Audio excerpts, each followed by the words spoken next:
Coming up on Theater Talk. Sideshow about the Siamese twins. It's said to have a score by Henry Krieger and Bill Russell that's considered one of the great lost scores on Broadway. Do you remember this score? Do you like this score? You know, Henry Krieger also wrote Dreamgirls, and I hear they're going to add I'm Telling You I'm Not Going. Theater Talk is made possible in part by the CUNY TV Foundation.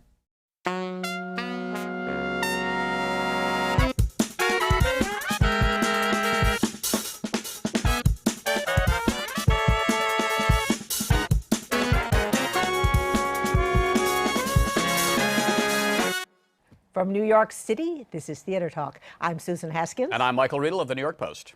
So, Michael, unbelievably, we are back for a 23rd year on New York television. Right. Yet another new season is upon us and on Broadway and off-Broadway New York, and we have assembled our three favorite witches from Macbeth to stir the cauldron of the new Broadway season and give us their insights into what's going to be the big hits and perhaps what's going to be some of the big flops. We are joined by witch number one, Patrick Pacheco of New York One on Stage, and some art thing you write for? Some Artinfo.com. Artinfo.com, yes, another journalist, former journalist who now writes for a website. And joining him is witch number two, who used to be with a proper newspaper, who's now also on a website too, Michael Musto of... I happen to write for the New York Times, if you haven't noticed. Oh, when people die, I have you cover them. a weekly column on out.com called Musto the Musical, and whenever old celebrity dies, I get called to go on television, and I'm on this thing. And sporting his goatee, witch number three, Jesse Green of New York Magazine. We just need a toad, Michael, and we'll be all right, boys. Bubble, toil, and trouble. Let's plunge right in, Patrick. The only show that I'm really interested in this season is there is one. No, is the musical Finding Neverland. Yeah. And the reason is because it is being produced by Harvey Weinstein, the movie mogul, and he's gotten a lot of attention from me and others. From you. Yeah. He spent gazillions on the show. He started it out in England 2 years ago. He fired everybody. He has a whole new production he's put together. I hear he's going to fire some more people. You went to see it in Boston. I did. Is it going to make it on Broadway? Well, the reviews coming out of Boston were that it needs a lot of work. Well, what is your review? They're right. I think it needs a lot of work. I am not quite sure that Finding Neverland should have ever been a musical to begin with, but we'll see if he said to you that he was going to throw another $11 million into it. What is the driving force that he is so adamant in getting this up? Is he wants to have compete with other producers who come from movies to have a children's hit on Broadway, or why does he keep at this? What do you think of this, Jesse? I mean, why is Harvey Weinstein so determined to have a big Broadway musical at all costs? Well, if he's going to have a Broadway musical, don't you think he would prefer to have a big Broadway musical that's a hit? I mean, he's in for a dime, in for a dollar. But why did he go that when people made this whole show, and then he goes, no, I don't like that, and fires everybody and does it again? I'm not an expert on abnormal psychology. I can't address that question, nor have I seen it.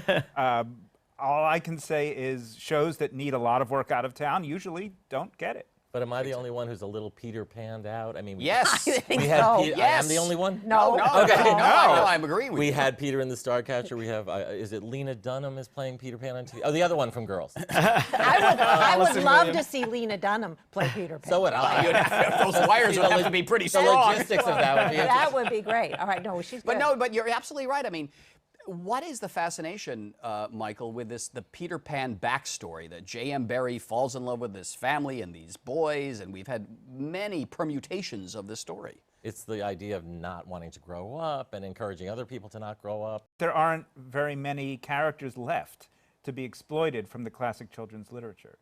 And this is one that's in public domain.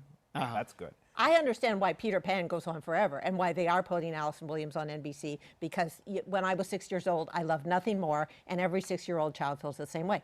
But this story is about Finding Neverland. It's the backstory of the Well, but backstories traditionally latch on to the popularity of the front stories. Look at Wicked. Everybody wants Wicked. That's what... you put your finger on it. Everyone, it's an attempt to be Wicked. Right. And it is based on a film that Harvey produced, Finding Neverland, originally. Right, with Johnny Depp, I believe. Yeah, Johnny Depp and Kate Winslet. Right. And it did make you, seeing it, made me appreciate Rick Ellis's imagination in Peter and the Starcatcher a lot more. So essentially, you're panning this show. No, I would say that Aladdin, out of Toronto or Yeah, Seattle Toronto, came out with much the same mixed reviews and were able to turn it around to a large extent by throwing $11 million at it. And Harvey may well be able to do that. Yeah, but I think Aladdin they've got isn't to establish the twee, tune. and Finding Neverland strikes me as being twee, like Michael's coat. Tweed. So I wouldn't count it out by any means. Right. Okay. Moving along to another play, which I saw it, and I'm not going to render a judgment. I'm going to leave it to you guys. But it's only a play. Terrence McNally's play, starring Matthew Broderick and Nathan Lane. All I will say is it strikes me as being nothing but a cynical exercise in making as much money as they can. So they cut the mention of you? They actually did. Oh, what a surprise. Now it's Very only insightful. Michael. It's only a play which you probably saw originally. Yes, which was amusing. Yeah. And had But was wonderful it ever a great play? I don't know, but it was hilarious, and Christine Baranski, among other people, gave a wonderful performance at the time. It's now a stellar cast. I mean, this cast is selling it, and people are smart enough to look through the alphabetical casting, which is done for whatever reason, where F. Murray Abraham's first. They're smart enough to catch the fact that Nathan Lane and Matthew Broderick are both in it. They even went to see them in The Odd Couple, okay? They will go to see them in this, and I think the critics, who are probably all stroked amongst the self-referential dialogue, will be kinder to it than they would have been otherwise. Jesse, you're going to go see this play. All they keep talking about is they have a $10 million advance. I hear from friends of mine in the company, they're prepared for not great reviews. And they say, you know what, critics are immaterial for the show. Well, I mean, why do you even bother to go see it? You've basically been sidelined. They're going to sell 1 million tickets, and no one cares what you think. Well, I have a contract with New York Magazine that requires me to see it, so I'm going to see it even if I am sidelined. So It's actually in your contract. You must sit through it. It's in a play. every Broadway opening and a certain and number of sidelined. others. Now, you've seen it, haven't you, Patrick? I have. And I have. what'd you think? It's instructive to see it's only a play in the same season as You Can't Take It With You, A revival, which is on Broadway. which is Revival. And the last word is sex. Everybody got sex. And It Can't Take It With You is beautifully constructed, so it builds up a head of steam as it goes along. Through the first act is a little bit meandering, but it sets up the second act and the third act beautifully. This is kind of like a three-act play, but it loses steam as it goes along. And it's 2.5 hours on top of it. And farce should never be more than 90 minutes. It's perfectly fine, and it's beautifully acted and well directed by Jack O'Brien. But it's hardly a cynical exercise, because that's what Broadway They're charging does, makes money. $375 a ticket. And if people pay that amount, They're they might idiots. be disappointed. I want to underline that calling a Broadway show a cynical endeavor is like calling a car a metal endeavor. That's what it's made of. And the producers of this half of the producers of It's Only a Play took a bath on Terrence's last play, Mothers and Sons. So this is an opportunity for them to make their money back. And I To think break even. People are actually lining up to see Rupert Grint. Oh, he's fine. To see who he is, you mean. Rupert Grint, who was explained to me, I think by you, was in Harry Potter movies, has a big fan base. And you Yes, honestly- it does. And are they going to go to see a Terrence McNally comedy about the workings of a No, Broadway they're going to play? see Nathan Lane on stage. That's what they're going to And see. Matthew Broderick. And Matthew Broderick, yeah. Can Matthew Broderick still act, though? I have my doubts about that. It's his style. His style. What is his very- style? Very Hi. laid back. Line? It works. You know, Michael, I try to get that interview with them, and it just They doesn't never come on happen. theater. Why is that? All right, let's elevate the discussion here to something. Let's talk about the curious incident of the dog. Yeah, that's in, pretentious. No, Benjamin it's Button. No, wonderful. talk about expectations. That's coming. No, up. All right, well, tell us what it is, Susan. it is an Olivier-winning play from England. It is a magnificent production of a very moving story. They were very smart. They showed the critics a video of the London version, and I just found it stunning, and I think it's going to do very well. It's very moving. Is there a wonderful market, play. Michael, for plays about autism? Which is what it is Yeah, about, right? there is. If it's a musical. It's about a child of divorce grappling with that, and there is a big market Wait, for is that. it divorce? This Because in isn't- the book, the mother's dead. It's much No, better than the musical the mother about leaves. Tourette's No, the syndrome. mother isn't dead. The mother leaves him. You saw it, wonderful. Michael, didn't you, in London? He can't remember. No, he honest didn't. with you, it was- No, that's the one to look for. That's I the think this winner. is considered an event because of the stagecraft. I haven't seen it yet, but everyone's buzzing about the stagecraft and beautifully the spectacle, much like Warhorse. Yeah. This Who was directed by the same Yes, that's person, right. Right. Marianne Elliott. Marianne Elliott, yeah. But that's certainly. Wrong. Listen, it's fabulous. What have you got against it? I'm curious. I mean, what? No, I have nothing against it. I mean, I remember seeing it in London and thinking, I just You remember wait, thinking you it's didn't very- see it in London? No, I did, but it was at the National Theater. I thought it's very pretty. Was but it twee? It has its twee-ish quality. Michael Riedel. But you know, did I'm sorry. What I want is I want a really good script and a play that, and the script is at the forefront. It's a and wonderful it's not all script. about stage. I love stagecraft. It's wonderful. But when the stagecraft is all you're talking about, there's something fundamentally hollow about the whole. You didn't see enterprise. it. It has. I did see it. It has a wonderful script. Well, there are other productions this fall, some right, of which we have move on. excellent scripts. Yeah. All right. Yes. For example, The River. now, don't laugh. Hugh Jackman's coming back to New York. Yes. In a Jez Butterworth play, and I like Jez Butterworth. I like Jerusalem, which was a big hit a few seasons ago. Why is it, Jesse, that I somehow feel, you know, it's only a play with Matthew and Nathan is cynical, but with The River, I feel Hugh Jackman is going to make a lot of money, but I don't feel he's doing it as a cynical exercise. Again, I'm not an expert in abnormal psychology, Michael, so I really can't figure out why you might feel that way. I don't think any of it's more cynical than anything else. But you're probably responding to the fact that Jez Butterworth's last play was both a critical success and something you liked. And Yes, those and things literary, are yeah. so rarely to come together that but also, there's this feeling that we sometimes get when somebody like Hugh Jackman, who is not just a star, but is... As an actor. No, I was going to say, but is one of the biggest stars in the world. Right. Comes to our little restaurant and orders a hamburger. You know, it's like, oh my God, he's here. Whatever you do has the highest motives imaginable. There's no venality in your personality. And he's lovely. Everybody does love him for good reason. But I think we give him a little more than he deserves for daring to put, star in a He play. loves doing theater, and I think he wanted to sing and dance just as much as we want him to sing and dance. He was developing Houdini for years, and that didn't work out. He did a reading, I think, of On the 20th Century and realized Kristen Chenoweth had the better part. So he wisely backed out of that. But his dedication to doing theater is such that he didn't say, well, I'm not going to do nothing. I'll do a Jez Butterworth play, which is certainly something. And he only has to do it for 15 weeks. Right. He does, the whole thing about stars coming, and there are going to be 4 this, or 5 this fall. There's Glenn Close, there's Jake Gyllenhaal, there's Ewan McGregor, and Bradley Cooper, and also Hugh Jackman. And premium tickets, those $377 tickets that you were talking about for It's Only a Play, has now allowed producers to recoup within 10 weeks or 12 weeks or 15 weeks. This is the model. And the star can walk away with $1.2 million. That's true. Hugh Jackman probably gets $10 to $20 to $15 million for his Wolverine, but he still walks away with $1.2 million. He gets to do a play that he's very intrigued by, which is part Pinter and part Hitchcock. Right. About And this it's man. only 80 minutes, by the way. And it's only 80 minutes, and it's in a very intimate setting on top of it. Yeah, So it gets Circle to and show Square. other shades of his acting ability. So it's a win-win-win-win situation for everybody involved, I think. But speaking of hunks, I am excited to see Bradley Cooper in The Elephant Man. Is that this fall? Yes, Yes. it is. Because Elephant Man is about a man who's hideously disfigured, but it's really an excuse to see a hot hunk take his clothes off. Plus Alessandro Nivola, who's quite good-looking himself. But not naked. In Not naked. Do you think The Elephant Man really still holds up? I mean, that was I part saw of that. this production at Williamstown summer ago. And? Well, I can't like, this judge is- it. But I mean, it's like this, right? I take my clothes off and I crook my arm up and I'm the Elephant Man. That's Patricia Clarkson.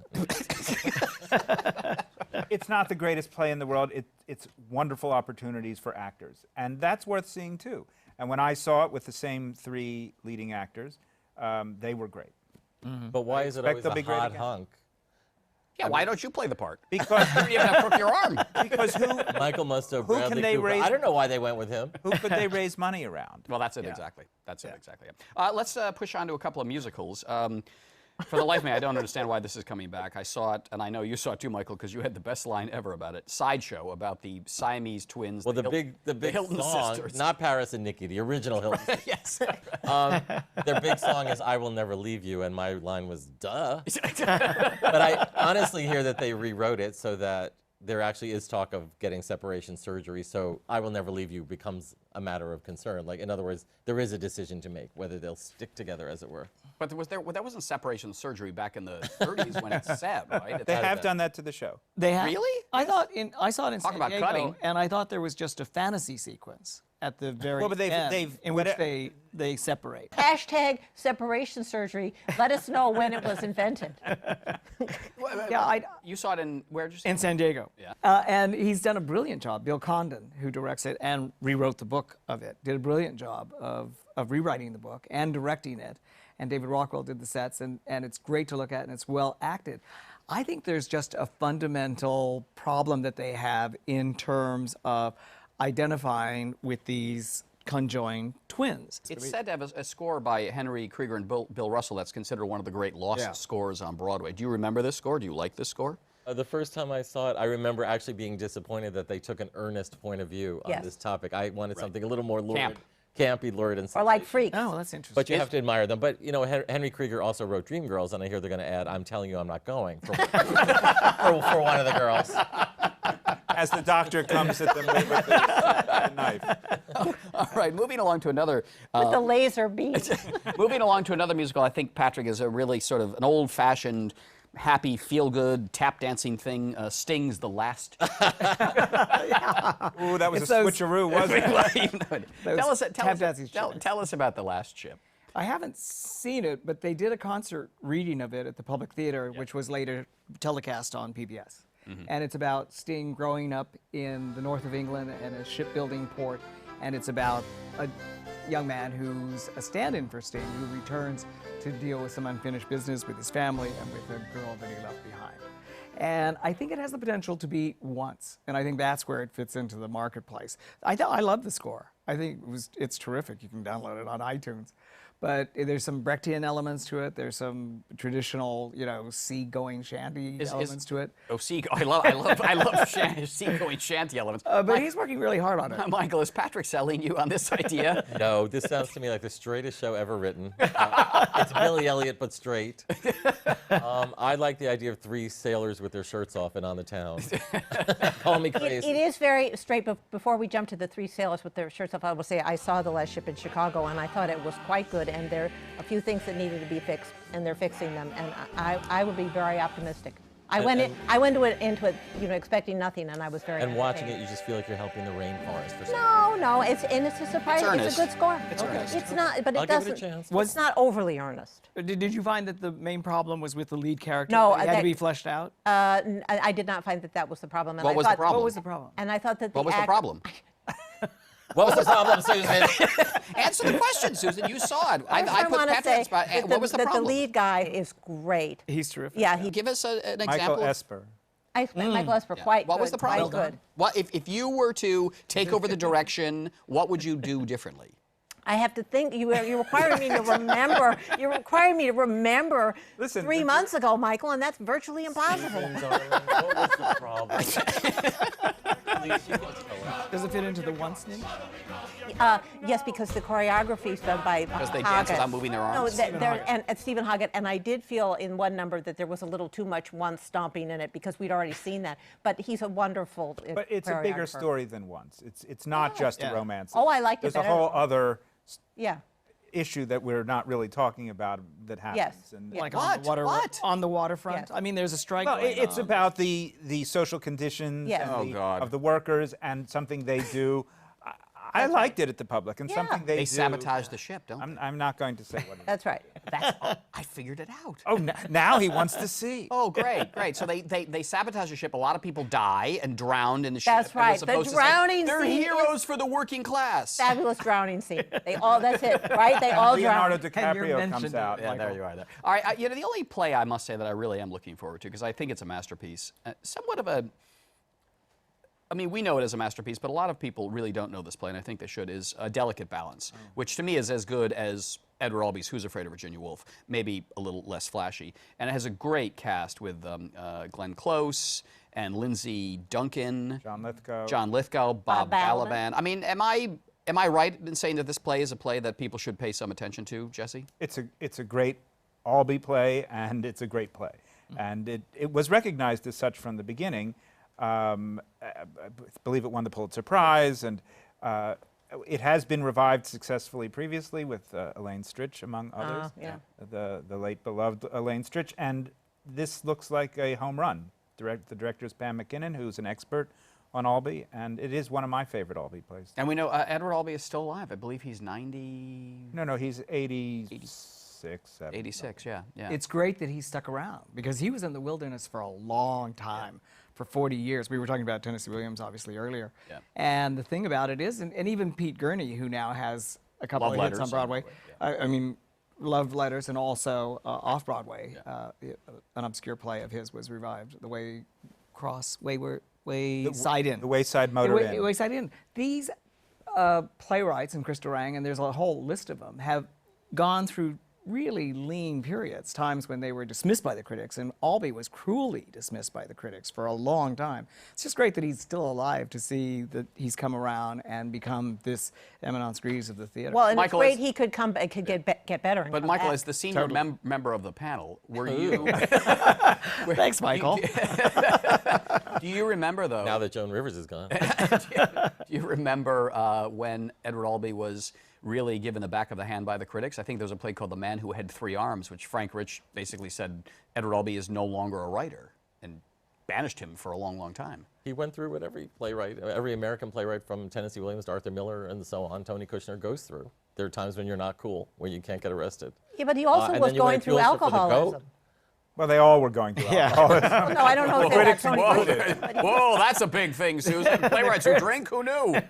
But in Lahr's book about Tennessee Williams, if you John Lahr's book, yeah, very John good. Lahr's book, which is wonderful, he recalls a criticism of Williams, the likes of which you couldn't imagine any critic using Yes. today, which was basically he should get a one-way ticket to 3 Mile Island.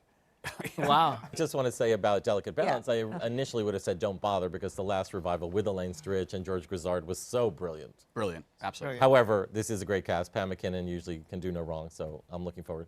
All right, before we go, what are you looking forward to, Patrick, we haven't mentioned on the show? In the fall, Ayad Akhtar's, to seeing it again, Ayad Akhtar's play Disgraced, which was off-Broadway and won the Pulitzer, actually. And what's it about? But I think it's a terrific play about a lawyer who is brought in, of Pakistani descent, who is brought in through his family to sort of help indirectly somebody who's brought up on charges of terrorism and finds himself caught up in this web of intrigue in which he is trashed. So he's trying to de-radicalize Right. a terrorist. Well, and he's also just trying to get ahead in his law firm, and this proves to be a huge stumbling block because of his Pakistani background. Disgrace, coming to Broadway. All right, Jesse, something you're looking forward to? Well, we already opened and reviewed that I liked very much was This Is Our Youth, and it continues Yeah. into the fall. It's the kind of play that need not have been done well in order to get by, but it was done well, and we always need that. And it's a play about slackers. It's a play about No, it's about maladjusted, privileged, rich kids who are drug addicts. that is to say slackers, but they're slackers in the late '80s, so it's different. Right. And who's in it? Michael Cera, Kieran Culkin, and Tavi Gevinson. Right. And Michael, one that we have not discussed that you... I guess off-Broadway, Billy Porter, who won the Tony for Kinky Boots, has written a play about his life as a young, gay, homosexual black person called While I Yet Live. Well, I get what? While I Yet Live. Live. And also, Belle of Amherst was a play I saw when I was in college, and I thought it was super boring. It was like Emily Dickinson sharing her brownie recipes. Julie Harris won the Tony, was the toast of the town. I want to give it another chance, and Jolie Richardson is playing the repressed lesbian poet. So, Can't wait Can't for miss. Can't wait break a for leg, that. Jolie. See, you see repressed homosexuals and I see drug addicts. What does it mean? That's why you're in the theater. All right. Before we go, guys, we got quite a bit of viewer email over the Okay, time to go. Time to go. and you guys are extremely popular. No, In fact, you- on our poll, on our viewer poll, you Survey. guys always rank number one Number favorite one. show. And here's a comment that somebody says. From all 10 honestly, viewers? honestly, the shows with the groups of pundits are a great idea, but it just ends up in chaos. Everyone talks over each other, and it just ends up annoying me. I usually turn those three guys off. You either need a new structure or you should all just go away. But all right, let's go. But then I'll read my favorite. Get rid of that male host. He's a total kiss ass. Someone says something lame and he bursts into laughter as if it was the funniest thing ever. What a moron. As for that female host, she isn't that great either. She keeps reminding us that she's the producer. Who gives a If you eliminate those two hosts, the show would be much better. So if we get rid of the hosts and the panel, The Theater Talk host. It'll run forever. Show. All right. And Susan, that was from your mother. All right. I Join know. us next week when we'll have only empty chairs on And the Theater Talk. It'll be a flowers. far better show. All right. Jesse Green from New York Magazine. Michael Musto No, they from like the furniture, right?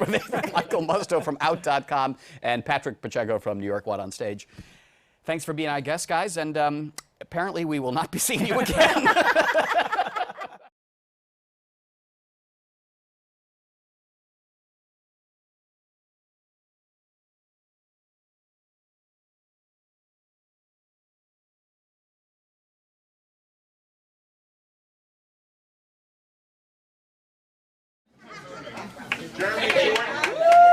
Jeremy, would you like to do the honors? Yes. The score was 344 to 15. 15. Where's the 15? All right. this is it. This is the shot. I'm giving $50,000 tonight.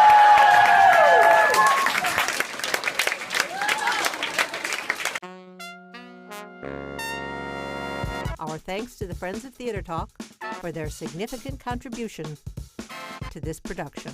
Theater Talk is made possible in part by the Frederick Lowe Foundation, the Corey and Bob Donnelly Charitable Fund, the Noel Coward Foundation, Carrie J. Fries, the Dorothy Strelson Foundation, plus public funds from the New York City Department of Cultural Affairs, the New York State Council on the Arts, a state agency, and the Theater Development Fund's Technical Accessibility Program, which helps provide closed captioning.